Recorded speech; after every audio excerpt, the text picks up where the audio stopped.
Now come discuss on ether and epoxide. इस video में हम method of preparation of ether का पढ़ेंगे, ईथर बनाने की विधि। और इसके पहले हमने आपको ईथर का इंट्रोडक्शन, क्लासिफिकेशन, नॉमेनक्लेचर बताया है। आप उस वीडियो में जाके पार्ट 1 में देख लीजिए, यह पार्ट 2 है। चलिए हम आपको इसका मेथड ऑफ प्रिपरेशन बताते हैं। तो यदि आप हमारे चैनल पर नए हैं तो चैनल को सब्सक्राइब कर लीजिए। चलिए, ताकि हमारी अगली वीडियो का नोटिफिकेशन आपको मिलता रहे। चलिए शुरू करते हैं। तो पहला मेथड देखिए, यह बहुत इम्पॉर्टेंट मेथड है क्योंकि यह कई बार एग्जाम में पूछा गया है। तो पहला method from dehydration of alcohol. Dehydration of alcohol का मतलब एल्कोहल में से यदि हम जल का मालिक्यूल, डिहाइड्रेशन, जल का मालिक्यूल निकाल दें तब हमको ईथर प्राप्त होता है। When excess of alcohol is heated at 140 degree centigrade in presence of acid. Acid में आप H2SO4 लीजिए, चाहे फास्फोरिक H3PO4 फास्फोरिक एसिड लीजिए। 2 molecule of alcohol loss 1 mole of water to form में ईथर। और इससे हमको सिमेट्रिकल, केवल सिमेट्रिकल ईथर बनाते हैं डिहाइड्रेशन ऑफ एल्कोहल से। फिर सुन लीजिए, यदि हम एक्सेस मात्रा में एल्कोहल ले लें और उसको हीट करें इन प्रेजेंस ऑफ एसिड, तब हमको उसमें से एक मोल जल का मॉलिक्यूल बाहर निकलता है और हमको सिमेट्रिकल ईथर मिलता है। देखिए, जैसे ROH, ये क्या है, एल्कोहल प्लस 2 मोल लेंगे ना, तब यह HOR, ROH एल्कोहल 2 मोल लिखिए। आप यहाँ पर 2 मोल लिख लीजिए। 2 मोल हम एल्कोहल लेते हैं क्योंकि हमने बताया 2 मोल ऑफ एल्कोहल, तो 2 मोल एल्कोहल लेंगे, इसको हीट करेंगे इन प्रेजेंस ऑफ एसिड। एसिड में हमने H2SO4 या फास्फोरिक एसिड लिया, हीट करेंगे 140 डिग्री सेंटीग्रेड पर, तब हमको क्या मिलेगा, सिमेट्रिकल ईथर। देखिए यहाँ से OH और H बाहर निकल जाएगा H2O के रूप में, तो आप यहाँ पर दिखा दीजिए H2O, और यह R, फिर यहाँ OR, तो ROR, यह क्या है, मिल गया हमको सिमेट्रिकल ईथर। या आप इसका नाम देना चाहते हो तो डाई एल्किल ईथर। दोनों एल्किल ग्रुप है भाई, तो डाई एल्किल ईथर। अब आप एक एग्जाम्पल में चाहे तो दिखा दें। एग्जाम्पल में देखिए, जैसे हम C2H5 ले लें, C2H5 ले लें, C2H5OH plus OH H5C, C2H5OH, ये क्या है, एथिल एल्कोहल। देखिए यहाँ से एक H और यह OH बाहर निकल जाएगा, इसको हम एसिड के प्रेजेंस में ट्रीट कर दें, H2SO4 140 डिग्री सेंटी पर ट्रीट कर दें। देखिए यहाँ से H2O बाहर निकल जाएगा, आप H2O को यहाँ से बाहर दिखाइए। देखिए C2H5, यह O बचा है ऑक्सीजन, तो यहाँ पर जोड़ दीजिए, और यहाँ पर C2H5 बचा है तो C2H5 लिख दीजिए। देखिए हमको यह ईथर मिल गया, डाई एथिल ईथर। दोनों ग्रुप सेम है, दोनों एल्किल ग्रुप सेम है, तो हम डाई एल्किल और ईथर वर्ड का बाद में यूज करते हैं, तो इसको नाम देंगे di alkyl ether. Di ethyl group है तो एथिल, डाई एथिल ईथर, यहाँ पर प्लस कर लीजिए। अब इसकी मैकेनिज्म आपको समझना है क्योंकि इसकी मैकेनिज्म पूछा गया है हर साल एग्जाम में। तो इसकी मैकेनिज्म आप देखिए, मैकेनिज्म, तो पहला स्टेप आप लिखेंगे protonation of alcohol. Step first, protonation of alcohol. Protonation of alcohol, protonation of alcohol. हम एल्कोहल का क्या करेंगे, प्रोटोनेशन करा देंगे। देखिए CH3CH2, अरे भाई इसी को हमने ऐसे लिख दिया, कोई दिक्कत। C2H5, यह OH, इसका प्रोटोनेशन मतलब H plus H plus, protonation मतलब H प्लस से रिएक्शन करा देंगे। यह H प्लस कहाँ से मिला, हमको एसिड से मिला, क्योंकि हमने अभिक्रिया एसिड के प्रेजेंस में करवाई है, तो एसिड वही होते हैं जो H प्लस देते हैं। नहीं समझ पाए आप तो यहाँ पर लिख लीजिए H2SO4, यह आयनाइज होगा तो हमको H plus plus HSO4 minus मिलेगा। तो हमको जो H प्लस देखिए एसिड से मिला, तो हम प्रोटोनेशन, इसी स्टेप को हम प्रोटोनेशन कहते हैं। अब इसका प्रोटोनेशन होगा, देखिए यह जो H प्लस है इसका बिहेव इलेक्ट्रोफाइल के जैसा है, तब यह वहीं जाना चाहेगा जहाँ इलेक्ट्रॉन की अधिकता हो। तो देखिए यहाँ पर ऑक्सीजन के पास लोन पेयर है, तो यह अपना लोन पेयर इसको डोनेट करेगा, तो यह जाके इसके साथ बॉन्ड बना लेगा।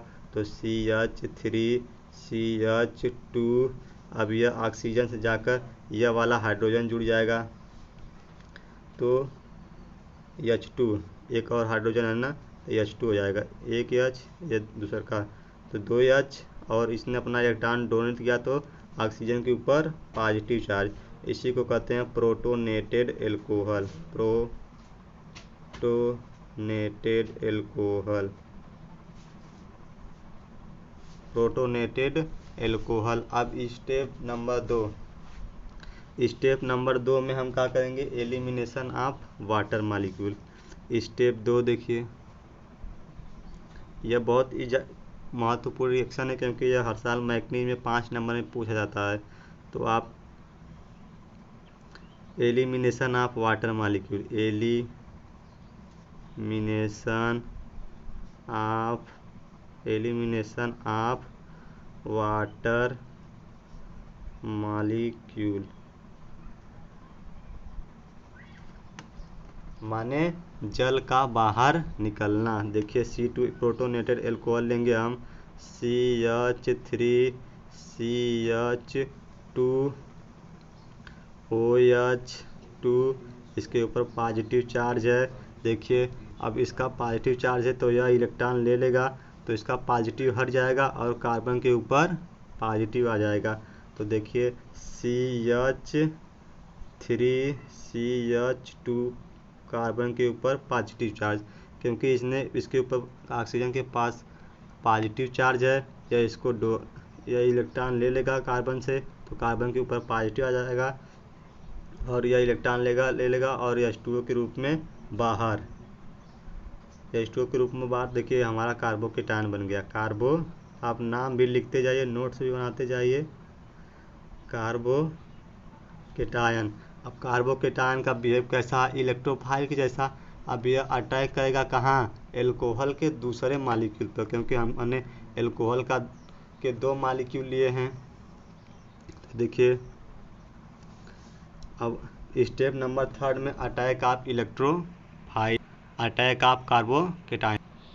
देखिए अटैक ऑफ कार्बोकेटायन, अब यह कार्बोकेटायन एल्कोहल के दूसरे मॉलिक्यूल पर अटैक करेगा, क्योंकि हमने एल्कोहल 2 मोल लिया है, तो CH3CH2OH, और यह कार्बोकेटायन CH3CH2 कार्बन के ऊपर पॉजिटिव।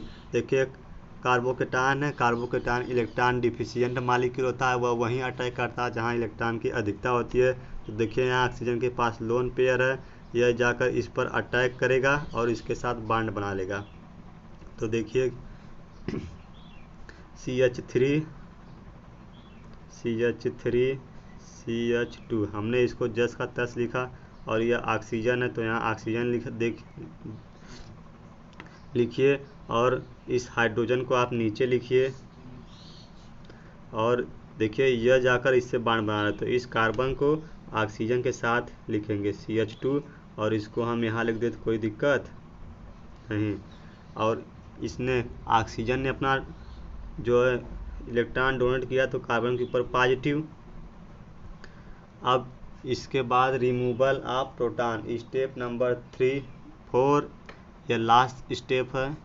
और देखिए रिमूवल ऑफ प्रोटॉन, तो देखिए अब रिमूवल ऑफ प्रोटॉन, अब इसी को हम लिखेंगे CH3, इसको जस का तस यहाँ पर लिखिए CH3, और इसके ऊपर ऑक्सीजन के पास पॉजिटिव चार्ज है, हाइड्रोजन को नीचे दिखाइए CH2 CH3। देखिए इसके पास पॉजिटिव चार्ज है तो यह जो है H+ अपना प्रोटॉन डोनेट करेगा ऑक्सीजन को, ऑक्सीजन का जो पॉजिटिव चार्ज हट जाएगा, तब यहाँ पर CH3 CH2 और यह हमने लिखा CH3 CH2, ऑक्सीजन के पास जो पॉजिटिव चार्ज है हट गया, और CH2 CH3, और यह बाहर जाएगा H+ के रूप में। देखिए हमने प्रोटोनेशन कराया था और हमारा प्रोटॉन बाहर भी निकल गया और हमारा प्रोडक्ट भी बन गया। देखिए डाई एथिल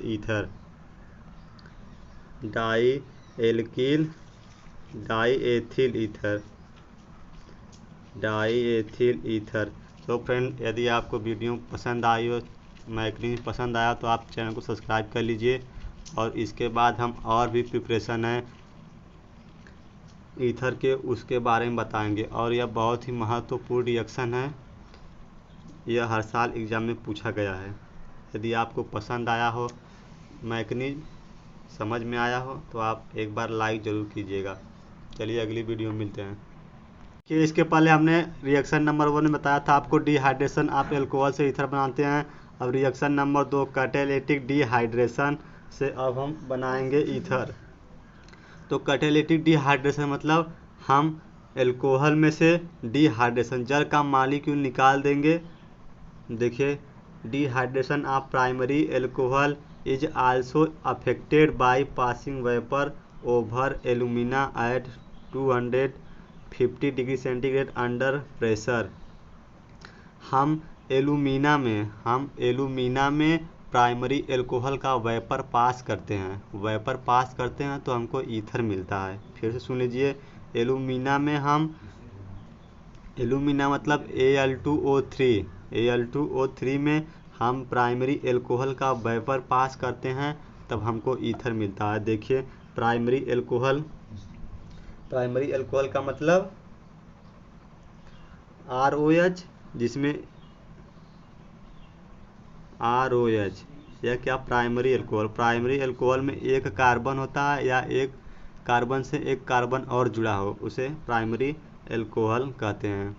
तो यह एक प्राइमरी एल्कोहल में एक कार्बन होता है और 2 भी कार्बन हो सकते हैं, क्योंकि एक कार्बन से एक और कार्बन परमाणु जुड़ा हो तब हम उसे प्राइमरी एल्कोहल कहते हैं, और नहीं भी जुड़ा है तब भी उसे प्राइमरी एल्कोहल कहते हैं।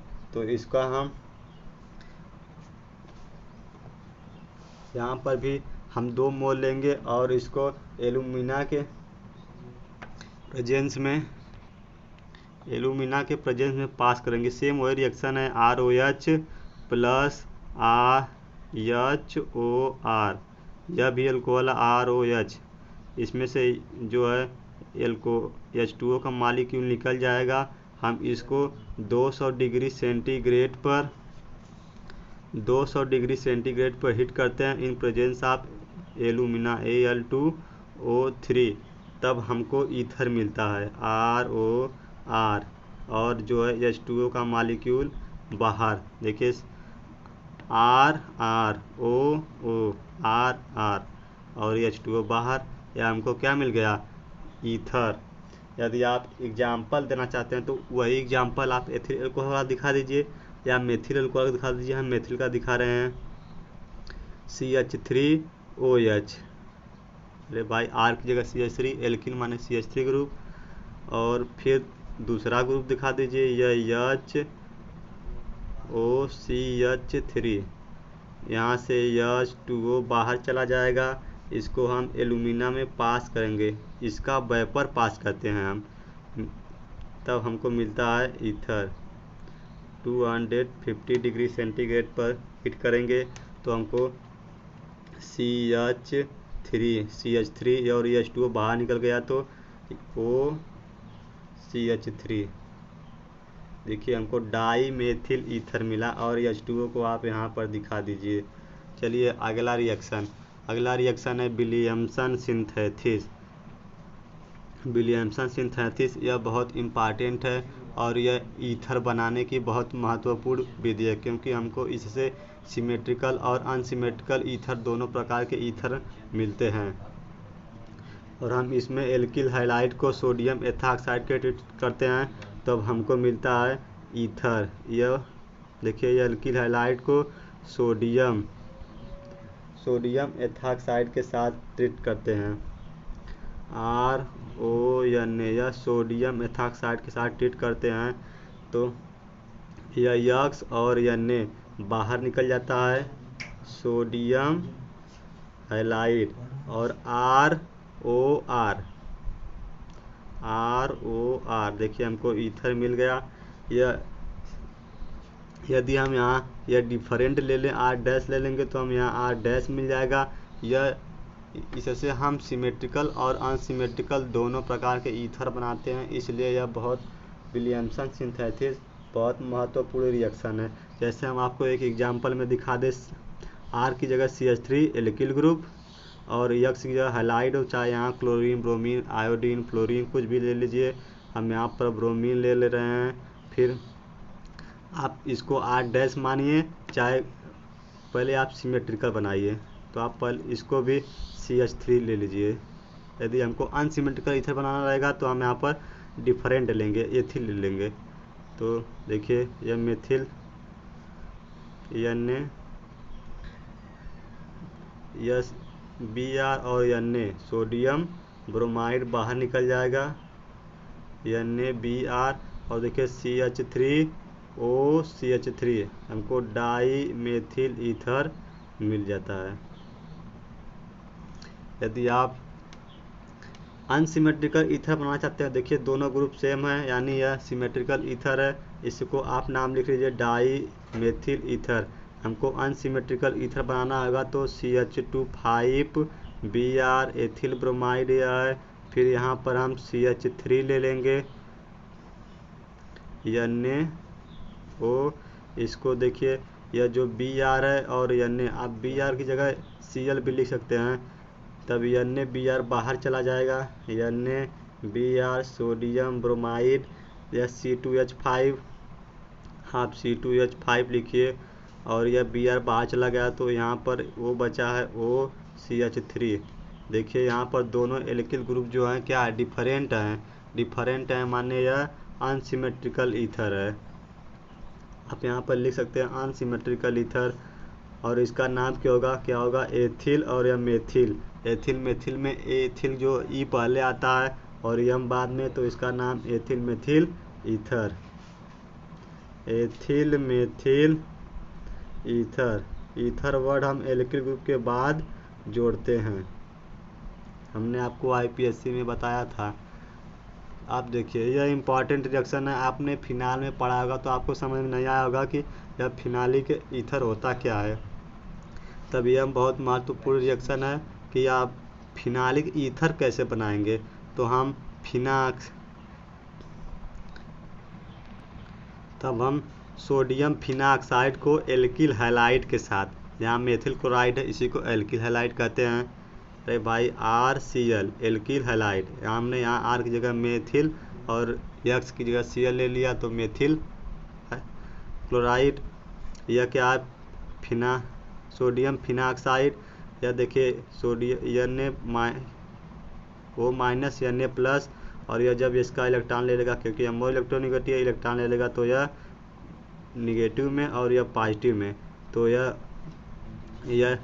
पॉजिटिव और निगेटिव है बाहर चला जाएगा और यह पॉजिटिव और निगेटिव मिलके OCH3, इसी को हम कहते हैं फिनालिक ईथर। अब इसका नाम कैसे देंगे, देखिए यह फिनाइल ग्रुप है, फिनाइल में P और मेथिल में यम, कौन पहले आता है तो आप यम पहले आता है तो आप methyl phenyl ether phenyl ether, methyl phenyl ether. अरे भाई देखिए ROR क्या है, ईथर। और आप जैसे हमने यहाँ पर मेथिल फिनाइल ईथर बनाया, यदि हम एथिल फिनाइल ईथर बनाना चाहते तो क्या करेंगे, हमने यहाँ पर सोडियम फिनाक्साइड, आप लिख लीजिए सोडियम फिनाक्साइड, नहीं भूल जा रहे हैं, सोडियम फिनाक्साइड को हमने एथिल ब्रोमाइड के साथ ट्रीट कर दिया।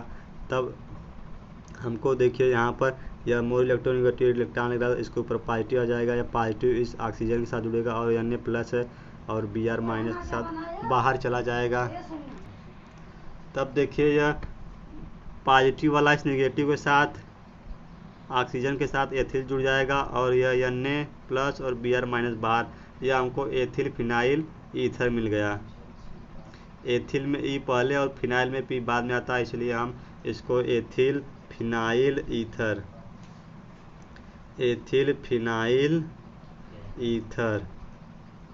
आप समझ गए, यह बस 4 रिएक्शन ही इम्पॉर्टेंट है और बहुत से रिएक्शन किताब में दिया है, आप चाहे तो वहाँ से ढूंढ कर लिख सकते हैं। तो आज की वीडियो में केवल इतना ही। यदि आपको समझ में आया हो तो आप एक लाइक ज़रूर कीजिए और चैनल पर नया तो चैनल को सब्सक्राइब कर लीजिए। अब अगली वीडियो में आपको ईथर की केमिकल फिजिकल प्रॉपर्टी बताएंगे, फिर केमिकल प्रॉपर्टी, फिर ईपो ऑक्साइड।